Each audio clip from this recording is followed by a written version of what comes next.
My family do makeup. I do think they need to make up, but I don't think this country is a safe place for Meghan or Harry. I think the racism that Meghan receives is despicable, and I think Harry's quite right to keep his family and his children safe from the despicable hate. Have you ever wondered why the UK media seems so obsessed with Meghan Sussex?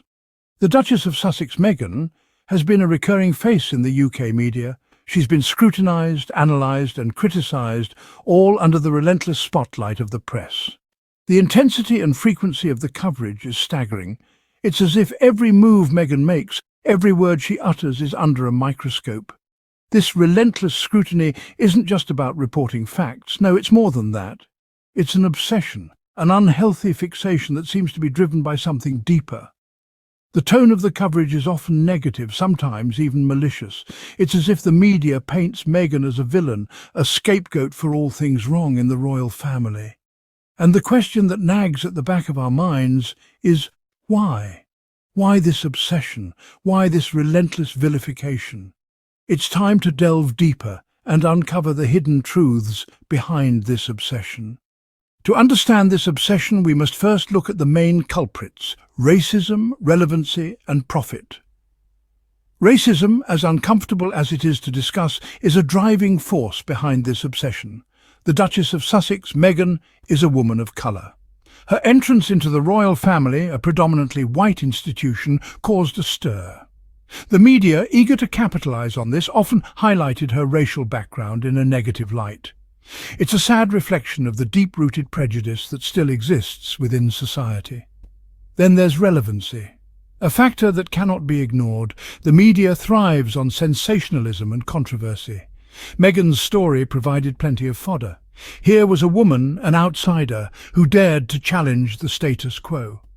The media used this narrative to its advantage, creating a spectacle for the public to consume. It's a classic case of David versus Goliath, only this time David is painted as the villain. Profit, perhaps the most cynical of the three, is the final piece of the puzzle. Stories about Meghan sell. They generate clicks, views, and shares. The media, in its relentless pursuit of profit, has turned Meghan into a commodity. Her life, her struggles, her triumphs are all dissected and sold to the highest bidder. It's a ruthless business model, one that seems to lack any semblance of humanity. But there's another insidious factor at play here, and that's the royal family itself. The royal family, an institution steeped in tradition and protocol, was shaken by Meghan's arrival. Their reaction, or lack thereof, to the media's treatment of Meghan is telling. Instead of defending her, they remained silent, almost complicit. It's a damning indictment of an institution that claims to value family above all else. In conclusion, the media's obsession with Meghan Sussex is rooted in racism, relevancy and profit. But let's not forget the role of the royal family. Their silence speaks volumes. It's a stark reminder that even in this day and age, prejudice and discrimination are alive and well. And it's high time we addressed it.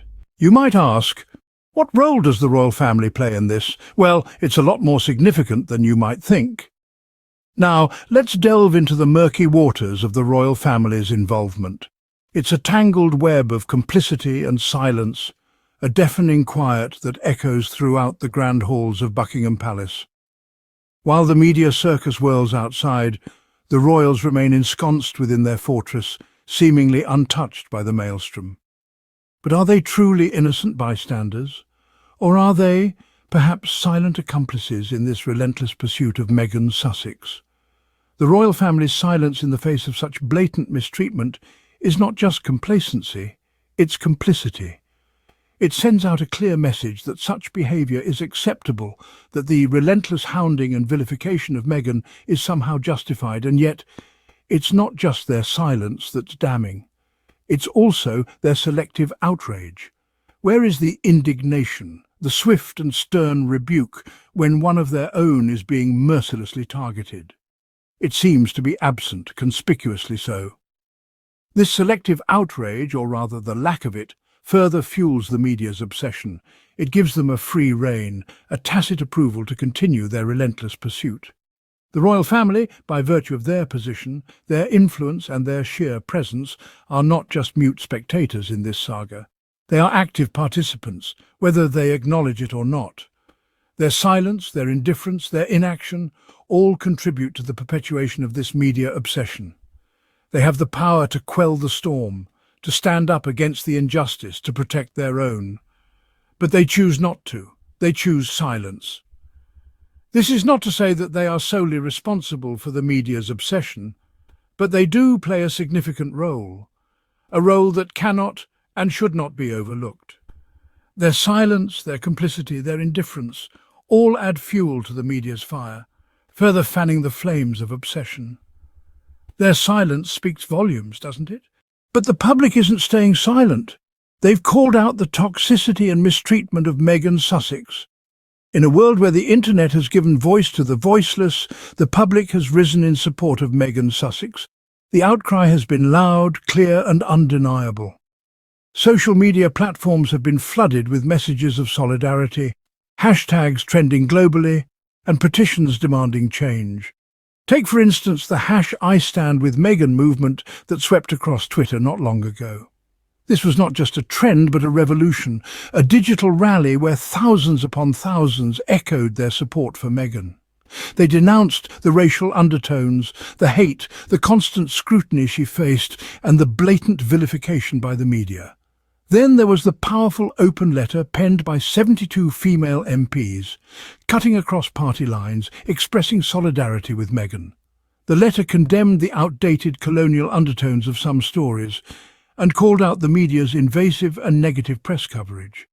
It was a significant moment that underlined the widespread concern about the way Meghan was being treated.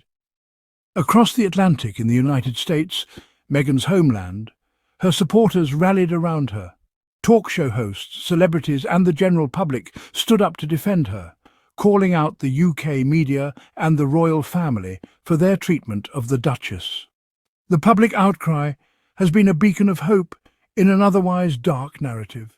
It has shown that people can see through the media's biased lens and are no longer willing to blindly accept the narrative that's being fed to them. The tide of public opinion is turning. The public's outcry is a testament to the changing times. It's a clear signal that people are no longer willing to let the old ways continue. They're standing up, speaking out and demanding change. They're refusing to turn a blind eye to the unfair treatment of Meghan Sussex.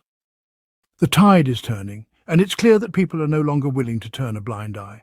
Narinder Kaur hit the nail on the head when she called the royal family a racist institution full of hate and jealousy.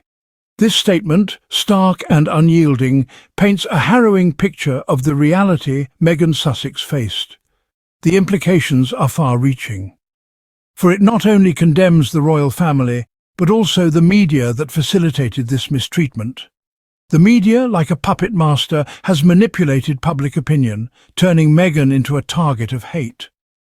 Narinder's statement uncovers the facade of the royal family, showing the world the bitter truth behind the pomp and pageantry. It's not just about Meghan Sussex, it's about every person who has ever felt the sting of racism, the burn of jealousy, the weight of hate. It's about acknowledging the institutionalized prejudice that exists within the hallowed halls of the monarchy. It's a harsh truth, but one that needs to be spoken. So, where do we go from here? The answer to this question lies within each one of us. It's high time we take a stand against the unfair treatment meted out to Meghan Sussex.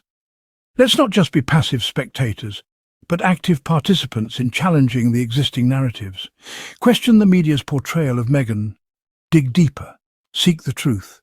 Support her as she navigates this tumultuous journey. Remember, your voice matters. Every tweet, every post, every conversation that challenges the status quo contributes to a broader change. It's not just about Meghan Sussex, but about challenging the structures of power, privilege and prejudice that exist in our society. Let's create a world where no one is subjected to such treatment simply because they dared to be different. Thank you for watching. If you found this video informative, don't forget to subscribe, like and share. Let's keep this important conversation going.